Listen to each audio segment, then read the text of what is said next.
Yes, arrest all judges and replace them with computers.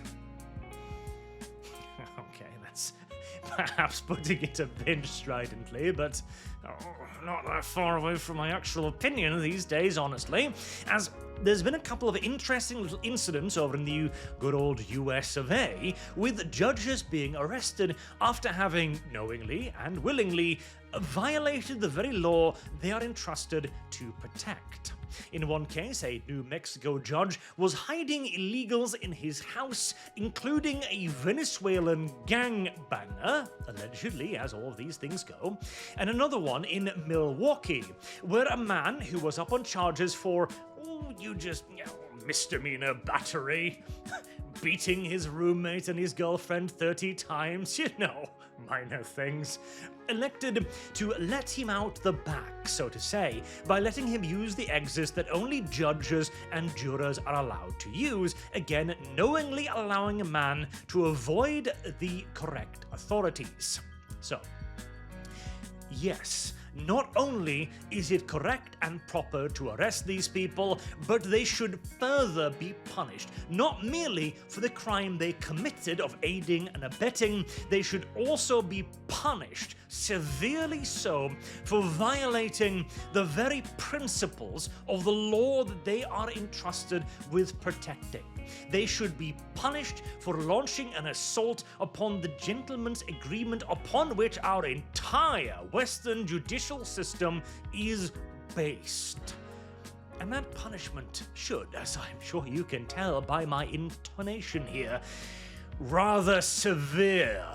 First and foremost, they should never work in the judicial system ever again, and they should definitely be allowed to experience the inside of a jail cell for a good decade, if not more. But let's wind this back a little bit here to the beginning with a beautiful, not at all hyperbolic article. FBI surpasses the Gestapo, says article number 5733, accusing Donald Trump of no longer being Hitler, mind you, but being worse than Hitler. Although, actually, they do have a point this time. See, the National Socialists tended to, laud the judicial professions, police officers, judges, and so on. They tended to sell themselves on the promise of re-establishing law and order.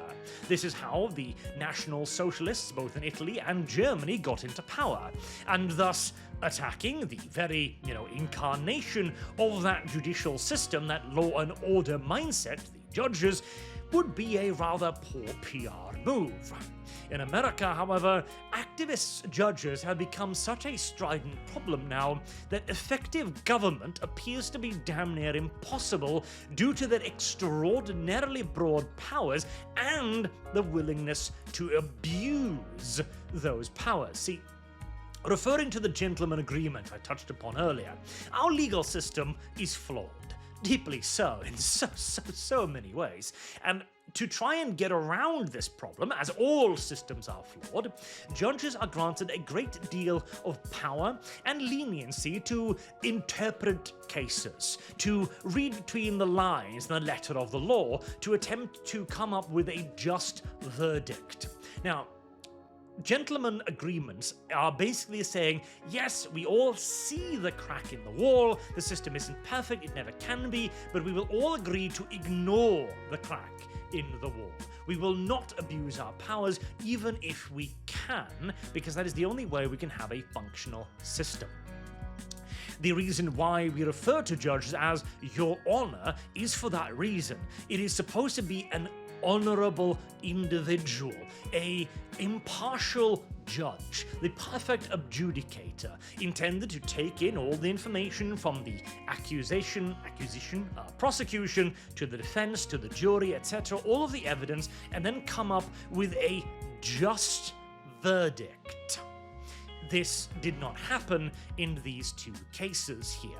Not when it comes to aiding and abetting criminals, including a Venezuelan gang member of the, the Tren de Aragua gang.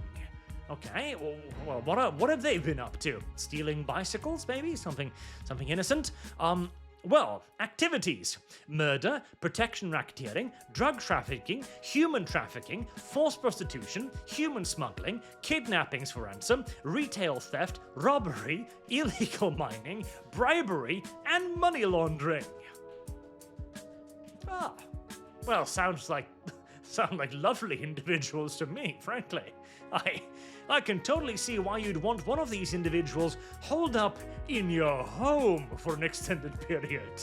Absolutely. What could possibly go wrong? And those other, I think they mentioned that there were 3 individuals. Ah, yes. Each of the men hit him. Was it 3 people? Third tips are going on. Document was in their home.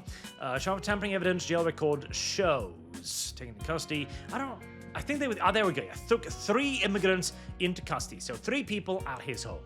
Now, if one of them has a potential habit of human smuggling, are you sure you should let the other 2 stay? Are you sure you want to keep the other 2 around the 3rd?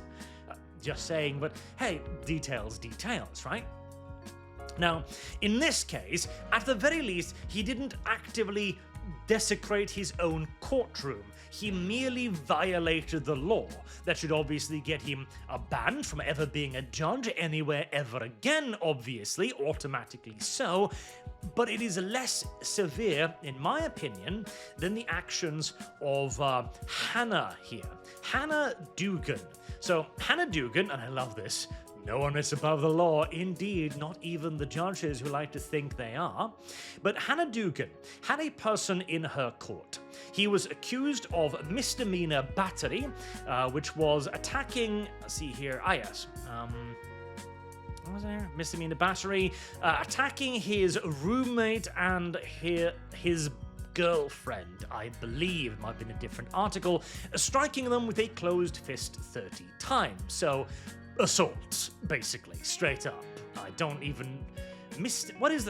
what the difference between misdemeanor battery and full-on battery is, but assault in my book. So, the FBI arrested her after she tried to allow the man to escape by letting him leave out the back that is supposed to only be used by the judge and the jury.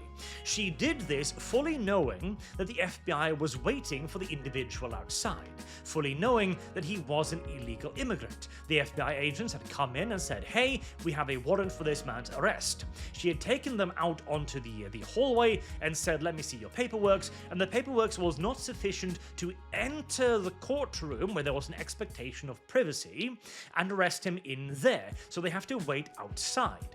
Okay, fair enough. Their paperwork was not in order. She was well within her rights to go, no, you can't come in here. You have to stay outside until I'm done. Perfectly fine. But then, when she goes in, does not continue to carry out the case against him that she is obligated to do. She tells him that the authorities are here to arrest him, and she lets him out the back in an effort to avoid the authorities. Now, she says she deeply regretted what she did, etc., in court later on, and she has, I believe, been suspended. Thank God, as the legal case against her will continue, but obviously she thought she was above the law. She believed that she had greater moral authority than the legal enforcement arm of the United States. This is the state of the judges in America. They think themselves to be superior to the law that they are supposed to serve. They have come to think that they are the law instead of serving the law. This must be cracked down upon. Harshly so. I am all for, by the way, okay, let's talk about replacing them with robots for a second, because you know what, I am actually all for it. A impartial adjudicator, perfectly so. We must, of course, then also program in a degree of leniency, an ability to go like, okay, well, there are I have forgotten the English word, but mollifying circumstances, things that should make the sentence more lenient towards the person, even if he did commit the crime. All of this can absolutely be programmed, and a robot, at the very least, will not abuse its power as effectively as people will. Now, alternatively as well, there should simply be a strike system installed. Okay, if you make a mistake, if you jail a person for mistaken reasons, you convicted them for a mistaken reason, okay, an error can occur, maybe the evidence was wrong, etc., mitigating circumstances, that was the word I was looking for, very well. You will be excused. There will be a separate panel of people that will judge this. But if you make 3 mistakes, if you fuck over 3 people's lives, you're out. You don't get to keep your job, you are fired, you will never work in the judicial system ever again, simple as. And if you commit truly grievous errors, if you get somebody executed, for example in America, as there are places with the death sentence, or you get somebody sentenced to decades in prison, I am all for having the judge suffer the exact same sentence. Judges have no fear of making mistakes. They have no fear of violating the law, as is clearly demonstrated here by Hannah Dugan. This must be changed. Judges must be afraid of the law. Simple as. Hashtag make judges afraid again. I like it. It's quite snappy. And no, there is absolutely no moral error here on behalf of the FBI. I don't like needing to side with the FBI, but in this case they have done nothing wrong at all, and they should continue to do this actively and consistently. It is the only way to solve this problem of the activist judges that have so corrupted the American legal system. I hope, for the sake of the judicial system in America, that both of these individuals are made examples of. And that has been my perhaps somewhat incendiary opinion on this matter. Until next time, I have been Arch. Thank you all very much for watching, and I hope to see you all again soon. Till then, have a good day.